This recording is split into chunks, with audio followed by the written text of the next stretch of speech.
Hi, welcome once again to Transforming Lives Continually. I'm Michael Stewart, and we are, as usual, going into the program to look to see how we can contribute in some way or the other to the lives of persons, the upliftment of people. We have today a special guest, Mrs. Eloise Hinds. She's a minister, she's a counselor, she's a guidance officer, and a number of other things. And what we are going to be talking about today is this whole aspect of International Women's Day and the thrust that women are taking. And so we're going to be exploring it in a number of facets. Mrs. Hinds, good morning. Good morning. Good to be here. Right. Definitely good to be here. So, and you are also a pastor? Yes, sir. All right. Okay, then. So, happy International Women's Day. Do belated. Thank you. I appreciate it very much. So, women have been making a number of strides in society. Definitely. They have been able to occupy positions and excel in a number of significant areas in society, which is a good thing not only for women, but for the entire nation. That's right. As a whole. As you look back now, as you look at women in your own perspective, how do you see and some of the areas of probably areas that women have really made their mark? How do you see that? Women no longer are at the back of things. In fact, in some areas we see very high offices being occupied by women, even our president. Yes. And we have, of course, a number of institutions, especially even our school, our principals, even in Tobago scenario, our secondary school principals, most of them are women. Yes. They are at the helm of educating the minds of young people to take up their position in the future. And of course, in other areas, I would have also heard the program that you did that point to us that now the Tobago Council, the leader is a woman for the very first time. And women have been making a number of strides. Even the owner of the 98.1 FM, I think of her, Dr. Margaret Elcock.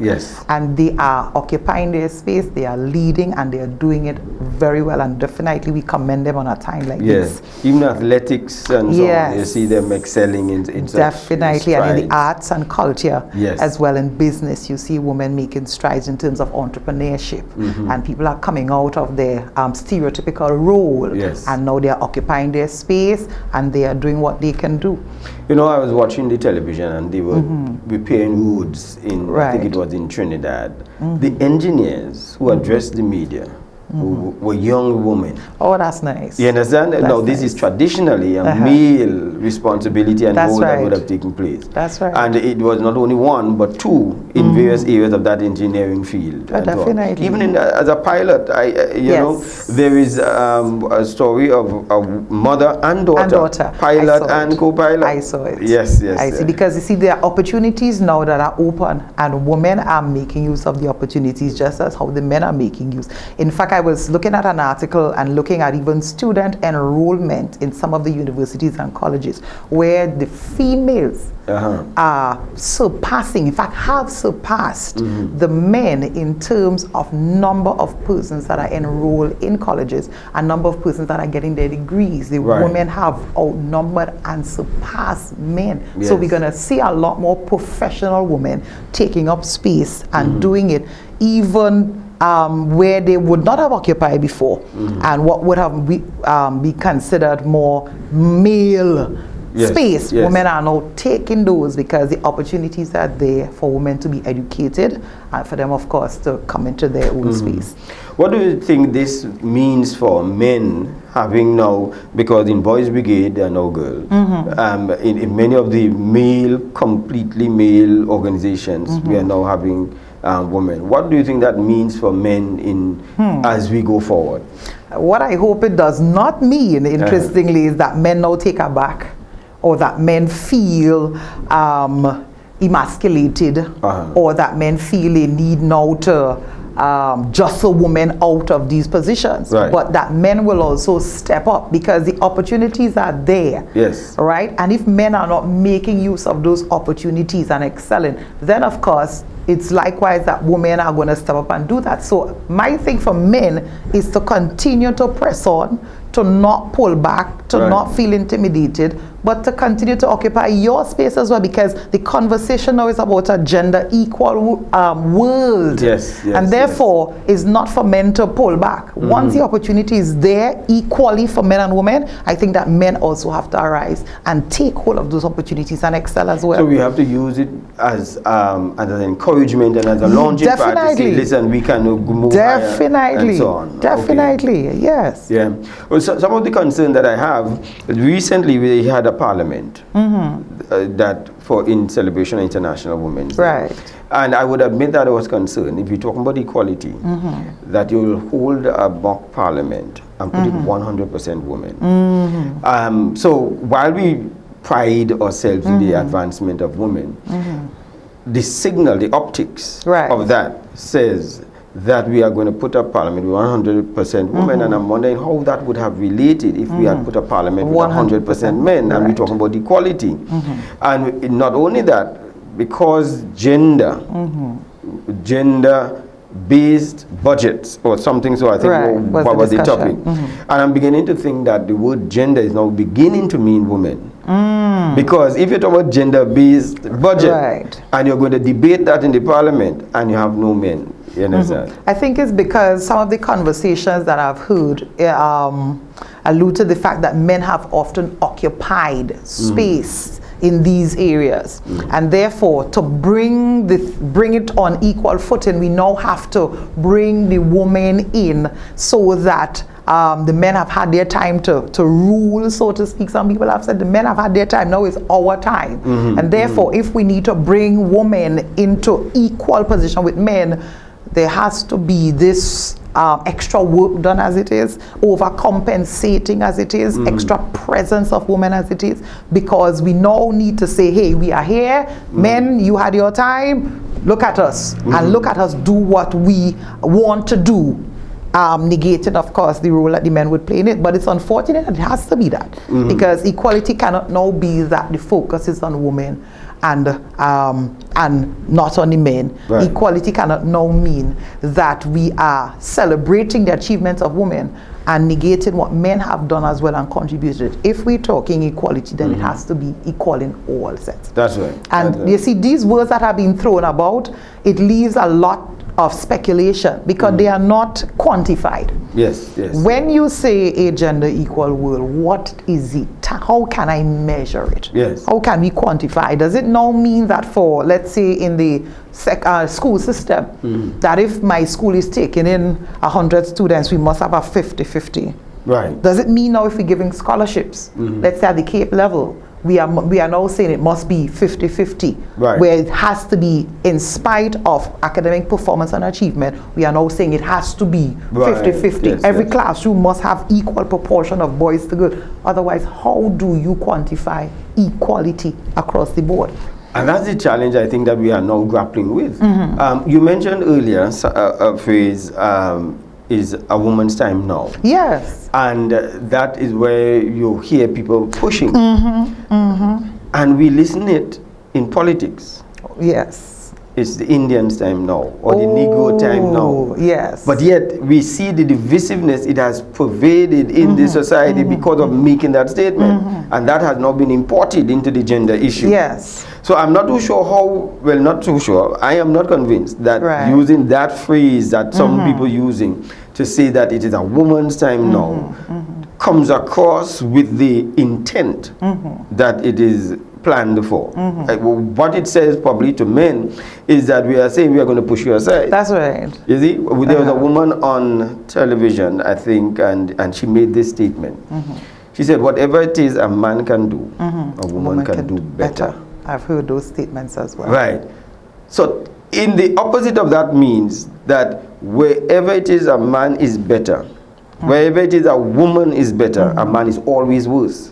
You understand? Because the opposite of a statement is also true if you give it a spin like that. And those are the concerns that I think that from an advocate for men, that I think that is of a concern to us and so on. Tell me what your It reminds me of a statement that I saw recently, well, a quote by a former Prime Minister of Britain that said, if you want something said, then tell it to the man, but if you want something done, tell it to the woman. Yeah. And it's unfortunate that those types of assertions are being propagated, and eventually it becomes perceptions, it becomes beliefs, it becomes strongholds that yes, this is what has to happen because we are in charge.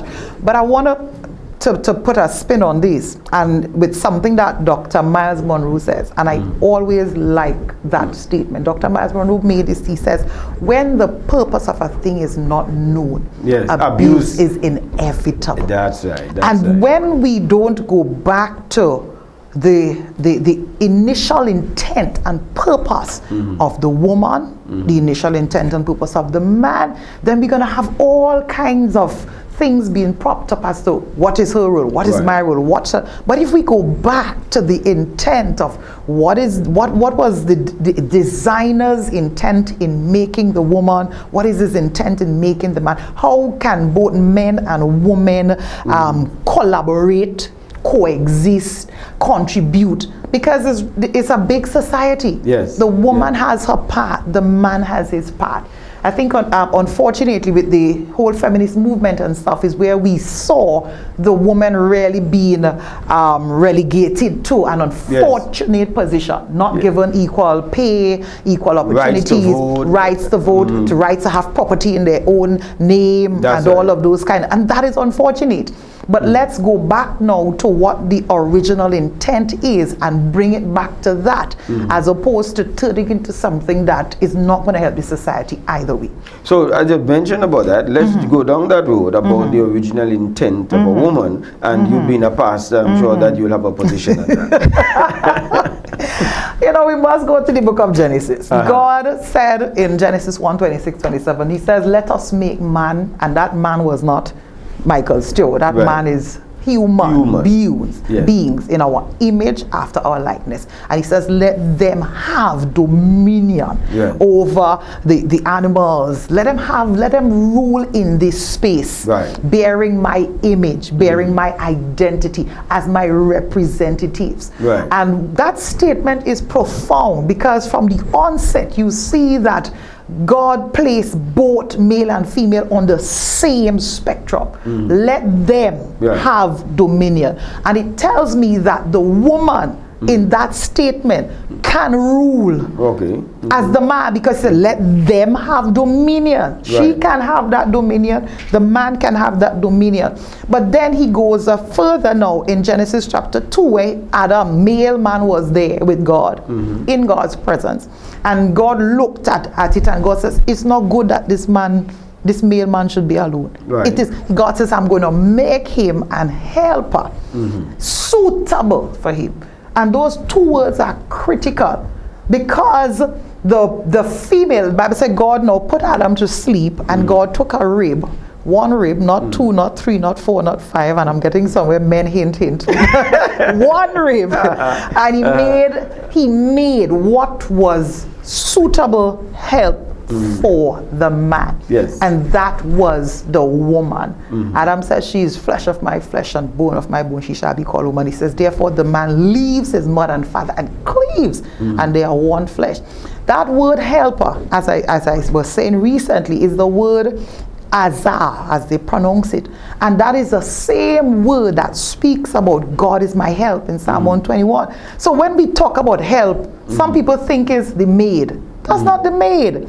When you talk about help, God is my helper, it means that is the one that comes along when I am weak. That one comes along to give me the support and strength I need. That is the one who is put in place to make sure I succeed.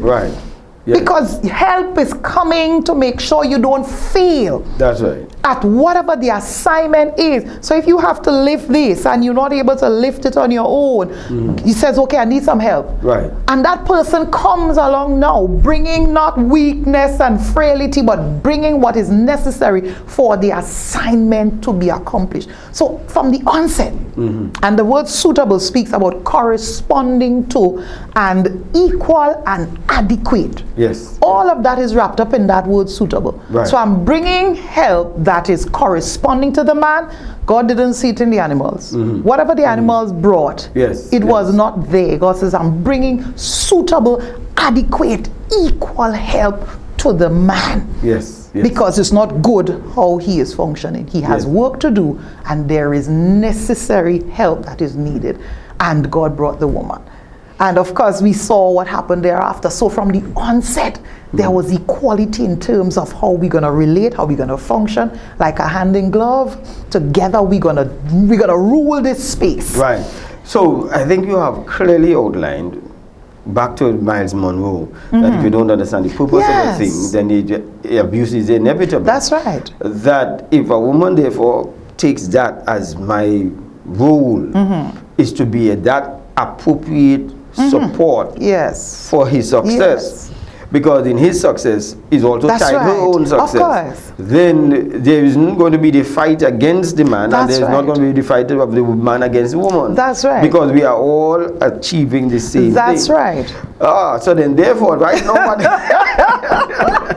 what we experiencing is a conflict of the sexes. That's right. Where the man, where we saying, okay, the man was lifting this, I could lift it too. Right. But we don't understand both of us lift it together is going to make the weight, shared load. Yes, a 3/4 strand is hard to break. You're going to realize that it's easier to move this thing if both of us put our heads together. And unfortunately, with not understanding purpose, we also have to look at the man. Because the man also thinks, and I think that's where the woman and gender issue comes in, the man seems to think that help means go in the kitchen, cook the food, wash the wares, clean. That's not it. That's it. That's not it at all. That's not it. It is what you need. I think about it even in this age we're living in, of a personal assistant.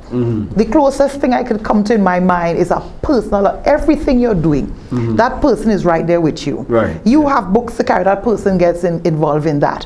I was saying to them even recently, you realize whatever trade the man is in, whatever field of work he is in, when he has adequate help, that woman becomes that. Yes. You are into marketing, you have a wife, she gets into that, she's answering calls, she's now talking marketing. Right. Yes. You into what? You into construction. Your wife now comes along, she's taking calls and she's talking about nails and stuff. She never grew up in that. Yes. But she has come along as adequate help for you to make sure the assignment gets done and you succeed in it. And I was saying to them that help takes many forms. Sometimes the help can be that the woman gets into the work with the man. Yes. So I've given the example of this. This is to be lifted. She comes and she helps you with that. Sometimes the help can be whilst you lifting this, let me go and do something across here. Yes. You understand? So you lifting, but I am making sure something else is happening there. Sometimes that may take the form of work at the home. She may say, okay, while you go out and do what you're doing out there to bring the money, I am going to be taking care of the home, of the family, and that kind of thing. It can also take the form of helping you. Yes. So while she lifting this, she brings the water. She said, baby, you're hungry, you're thirsty, and she's giving you that. That's help. But now we are saying that is subservience. Because we don't understand roles, function, and original intent. As you speak there, you know what came to mind? I didn't have this before, but I have been hearing is a lever that gives leverage to lift a heavy weight. Amen. The heavy weight cannot be lifted otherwise.